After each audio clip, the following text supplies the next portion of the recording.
Okay, let's discuss a question related to the line charge. Alright, the question is, find the electric field intensity along the z-axis on a loop conductor with radius a meter located in the xy plane with uniform charge density rho coulomb per meter. Okay, so you have line charge, but your line charge is in the form of loop. Okay, loop. This is rho. Rho coulomb per meter. That means rho is equal to rho L is equal to rho. It's just a symbol, eh?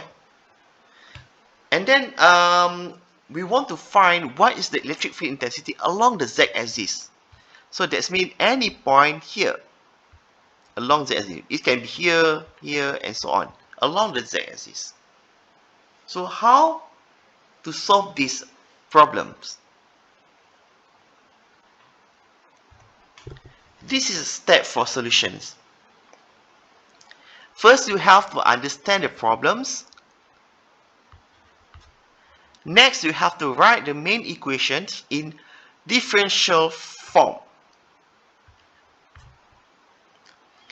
Then sketch the charge distributions, for example, the loop, if it is not given. So sketch is very important to make sure that you can clearly vision the situations. Next, you have to draw a distance vector from the differential charge to the point of measurement, where you want to find the field. So you have to make a distance vector r from the charge to the point of interest. That is the step 4. And then for step 5, formulate the equation of the vectors. You have to make sure that you're able to write the vector expressions. Next, formulate the equation of the differential charge. And lastly, solve for the equations. So you have to make sure you follow this procedure. If you understand the step by step, it should be no problem for you to solve. Let's see. Alright, let's see. I want to find what is the electric field intensity at this point. At this point.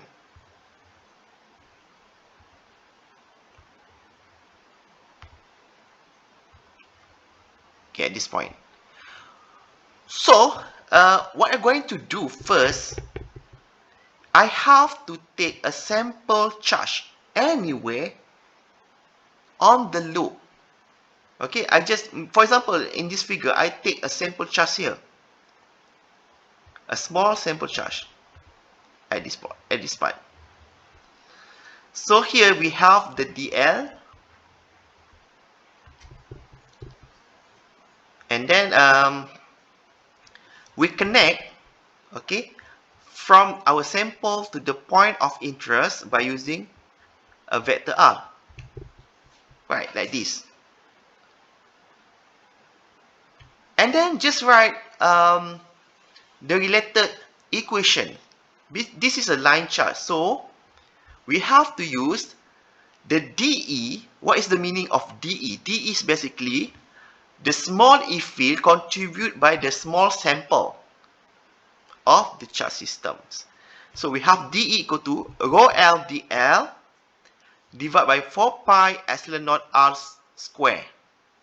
R square is the magnitude of R, and then with a unit vector of AR.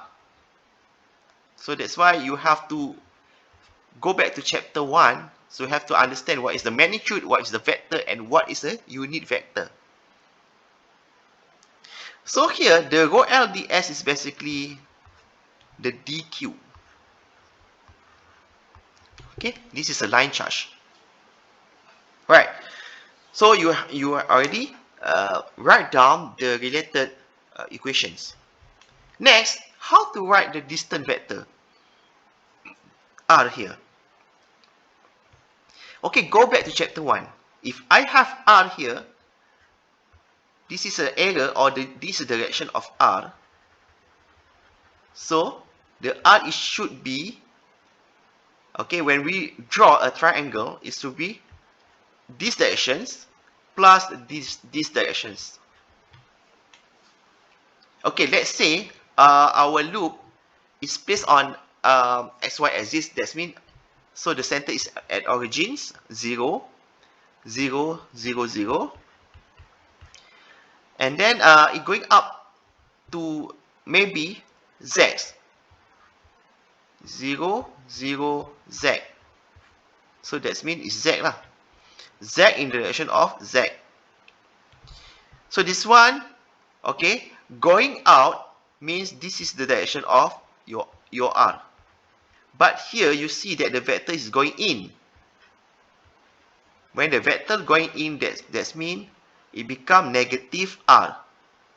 And a is basically the radius. So the magnitude is a in the direction of negative r. So it's going in, going out.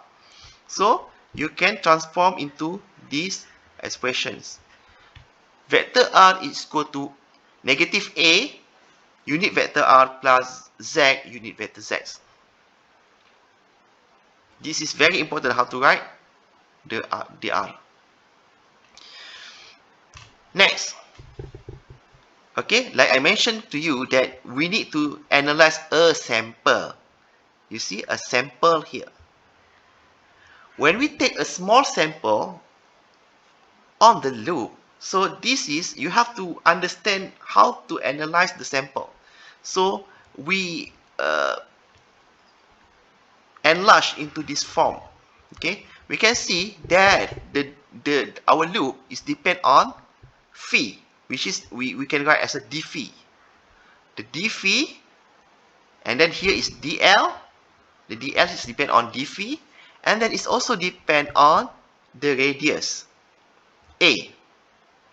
So the dl here, like what we learned in chapter 1, cylindrical coordinate, so it's become a d phi or r d phi. It depend on the problem. Now we have a fit radius, so the fit radius is a. The radius is given by a, so we define as a d phi. Then we have to insert this dl into our equations here. So our dl is basically, we have to change to a d phi lah. And what is our r? Okay, our r is magnitude, so we have to square root of a and then z, and then we got a r here. R is square root a square plus z square, and then the unit vector ar here is equal to vector r divided by the magnitude r. That's why when you put everything inside this expression, it become to this. This is our dl.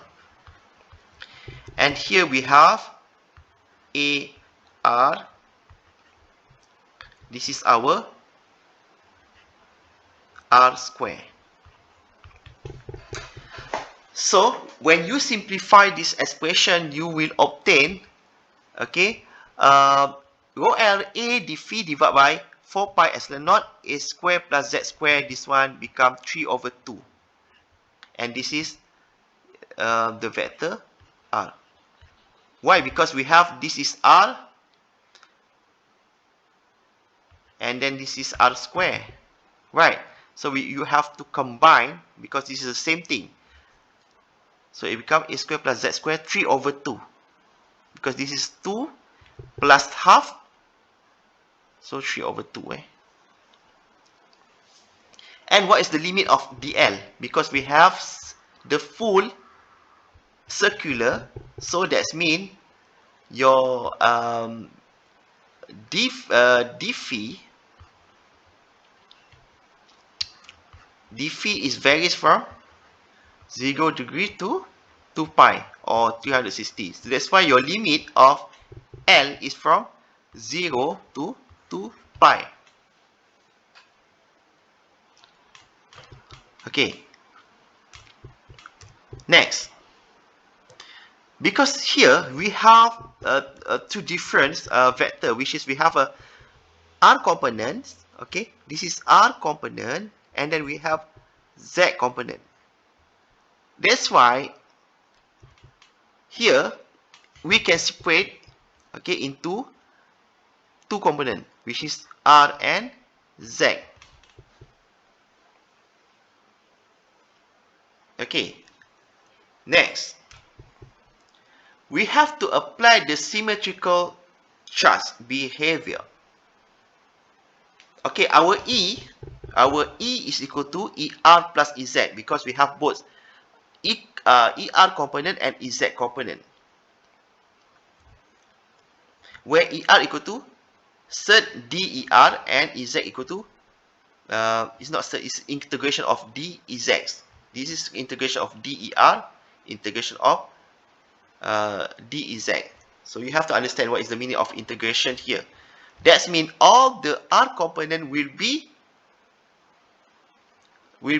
adding together because this is the range. So let's say we take a sample of the opposite position. Let's say my first sample I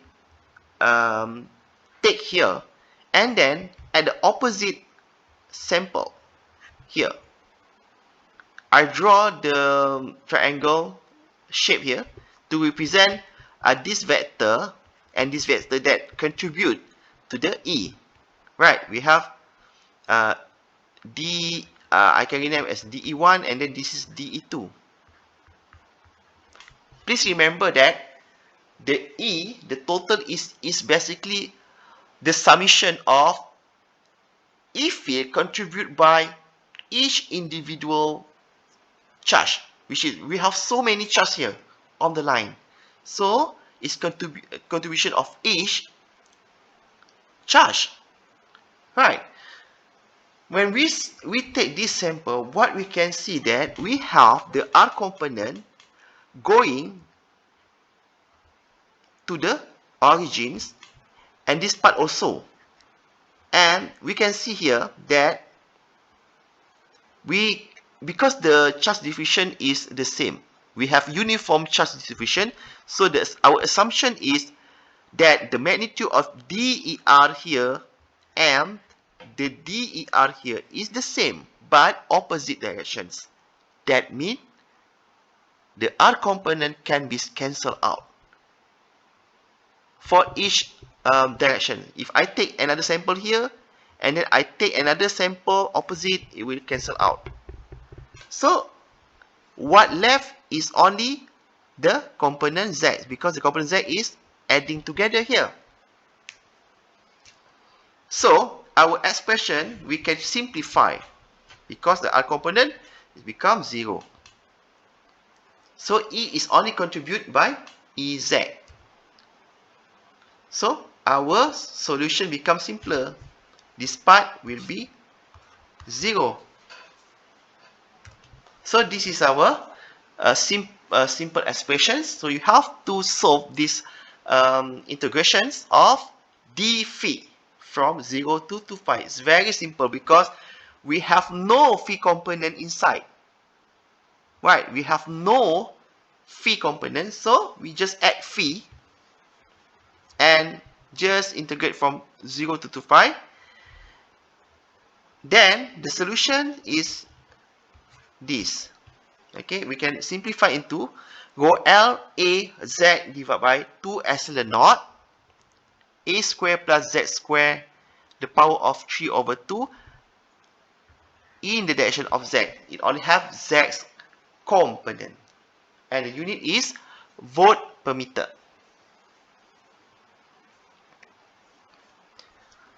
So you have to understand how to analyze and what is the variable used here. Variable can be anything. Maybe you can define your own variable to solve the problem.